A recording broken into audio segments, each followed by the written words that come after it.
cinta yang tidak selalu setuju dengan waktu, atau kebalikannya, waktu juga tidak pernah sepakat sama cinta. Jadi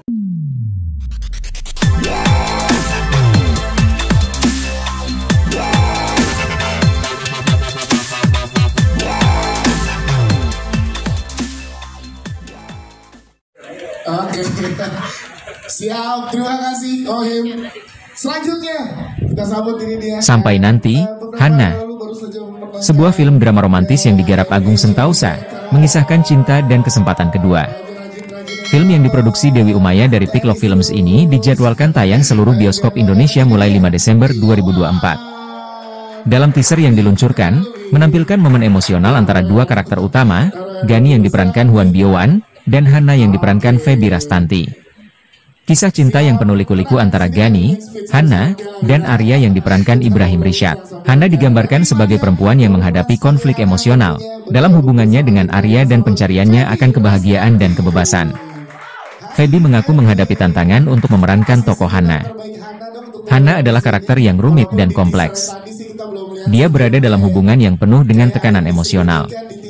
Saya berharap penonton dapat merasakan perjuangan Hana untuk menemukan kebahagiaan dan keberanian untuk melepaskan diri dari situasi yang sulit, jelas Feby. Huan Biowan, yang memerankan Gani, menambahkan perspektifnya tentang perannya. Menurutnya, Gani adalah sosok yang penuh ketulusan dan kesabaran. Setelah bertahun-tahun menyimpan perasaannya terhadap Hana, Gani akhirnya memiliki kesempatan untuk mengungkapkan cintanya. Film ini mengajarkan bahwa cinta seringkali tidak bersamaan dengan waktu, dan terkadang kesempatan kedua adalah peluang terbaik yang kita miliki, ujar Biowan dengan antusias. Teman-teman media boleh disiapkan alat rekamnya untuk sama-sama kita membuka reveal teaser poster. bukan sulap ya, bukan sulap nih, aman. Ini adalah teaser poster dari film Sampai Nanti Hana. Udah siap teman-teman media? Feby, Bio, Ohim udah siap untuk membuka bersama dengan jajaran eksekutif produser sutradara. Kita buka. Tarik ke atas atau ke bawah? Boleh ya, janjian dulu. Ke atas ya. Kita buka ke atas dalam hitungan 3. Inilah dia official teaser poster dari film Sampai Nanti Hana. 1, 2, 3. Yes, ini dia. 5 Desember 2024 Sampai Nanti Hana. Oke, kita foto dulu bareng bersama dengan teaser poster.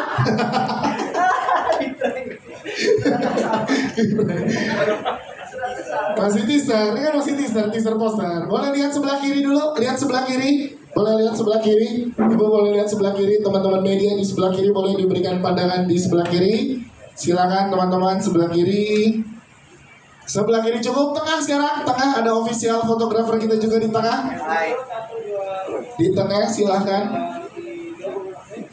Oke, di tengah silakan, tengah belakang masih ada. Baik, sebelah kanan sekarang. Silakan sebelah kanan, silakan teman-teman di sebelah kanan. Sebelah kanan.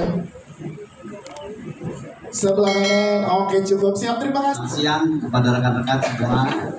Jadi memang film ini kolaborasi ya antara saya. Sampai Nanti Hana menceritakan tentang Gani yang percaya cinta sejati hanya datang sekali dalam hidupnya.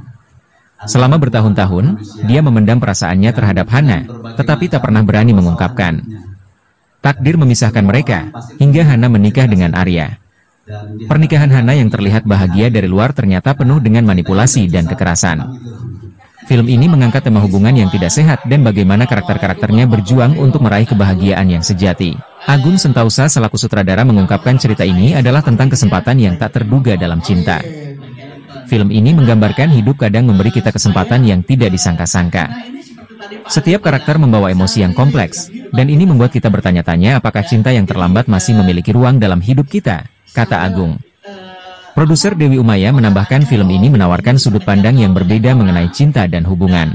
Kisah Sampai Nanti Hana adalah cerminan kehidupan nyata bahwa kesempatan kedua datang bukan untuk mengulang masa lalu, tetapi untuk menciptakan akhir yang lebih baik, ungkap Dewi. Dengan cerita yang kuat dan karakter yang penuh kedalaman, Sampai Nanti Hana diharapkan dapat menjadi film yang menyentuh hati para penontonnya. Bagi penggemar film drama yang penuh emosi dan romansa, film ini bisa menjadi pilihan yang tepat untuk ditonton di penghujung tahun. Pak Asu juga Fortius, kita membuat sebuah film yang menghibur, tapi juga memberikan satu harapan ketika penontonnya pulang. Jadi penonton pulang membawa sesuatu. Bahwa film ini mencoba memberikan sesuatu, misalnya apa? Jangan takutlah ngambil keputusan, berani mengambil keputusan gitu. Ya, Him ya. Nah, berani ngambil keputusan katanya. Ya, karena kadang-kadang walaupun memang berat gitu, kita dihadapkan beberapa pilihan gitu ya. Tapi bahwa kadang-kadang pilihan itu menyangkut orang banyak. Kadang-kadang mungkin itu menyangkut keluarga, tapi bahwa ada hal-hal yang memang udahlah, beranilah ngambil resiko, diputuskan. Ya, maksudnya karena udah juga sekian lama, meskipun sebenarnya saya tetap produksi ya, cuman memang bukan untuk cerita layar lebar panjang gitu. Jadi kemudian ya ini sebuah momentum juga buat saya, karena setelah ya kebetulan concern saya banyak di perfilmannya juga, dan kemudian memang kayaknya udah momentumnya nih, meskipun udah nggak muda, saya kayaknya harus balik lagi menjadi pendongeng. Yes. Gitu. Kira-kira gitulah. Oh itu contekan lu. Oke, standby ya. Oke. Assalamualaikum warahmatullahi wabarakatuh. Selamat siang teman-teman semua. Kenalin, aku Ibrahim Risyad. Di film Sampai Nanti Hana aku berperan sebagai Arya. Di film ini karakter Arya itu dia adalah seorang aktivis kampus yang sangat aktif di kampus.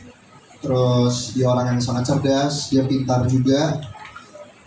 Seniornya dari Hana, spill tipis-tipis gak apa-apa. Boleh dong. Senior dari Hana. Iya.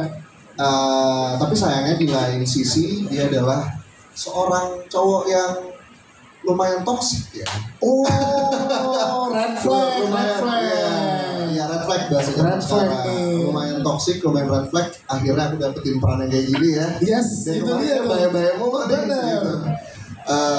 Terus toksik dalam hal manipulatif. Jadi saat dia suka sama seorang perempuan atau lawan jenis, dia itu suka love bombing gitu. Love bombing, jadi kayak ngejar sampai dapet nih. Nah tapi pas dapet ternyata ya begitulah, muncullah sifat-sifat aslinya yang emang selama ini dia tutupin, dia kubur dalam-dalam. Saat udah dapet baru dikeluarin tuh semuanya. Gitu sih kurang lebih ya.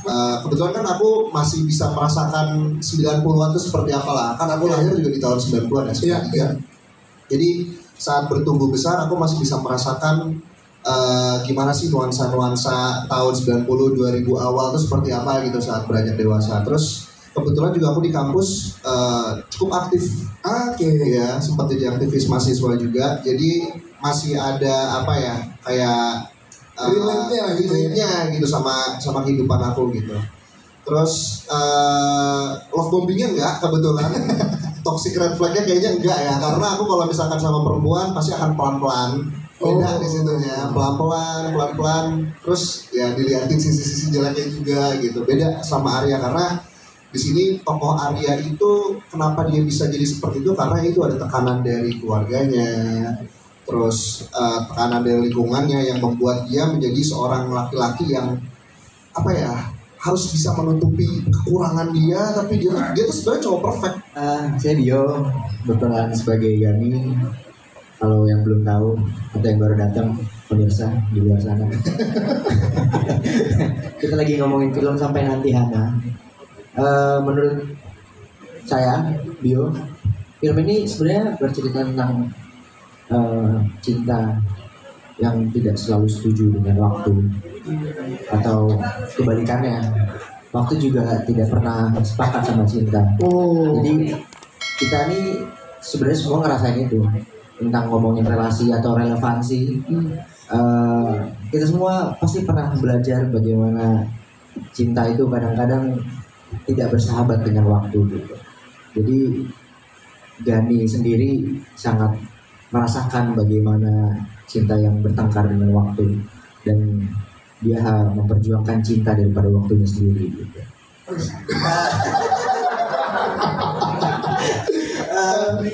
Fun fact, gue berperan sebagai Gani sebenarnya ngikutin karakternya Mas Agung aja. Dia sangat green flag di mata gue soalnya.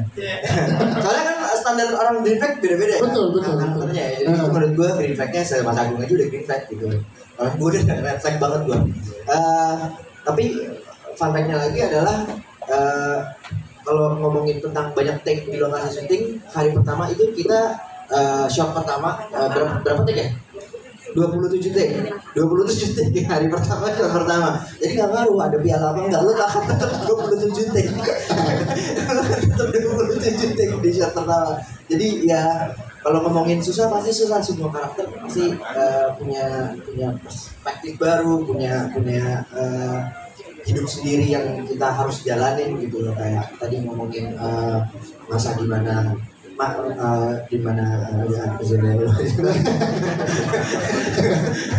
ya dimana waktunya berbeda, terus dimana tempatnya berbeda, pasti akan punya pribadi yang berbeda juga gitu. Jadi gue menjalani dia ini sebenarnya lebih banyak nahannya aja, nahan impulsi yang dari tadi lo lihat gitu, kayak intrusive thoughts kalau kata anak TikTok yang sekarang gitu. Lo jalanin terus gitu, tapi nah itu gue tahan aja, jadi akan jadi cowok yang kelihatannya baik-baik padahal dalamnya sedang bergejolak gitu. Siap, terima kasih tepuk tangan untuk Biono. Thank you serta sutradara. Oke, silakan boleh lihat ke sebelah kiri, silakan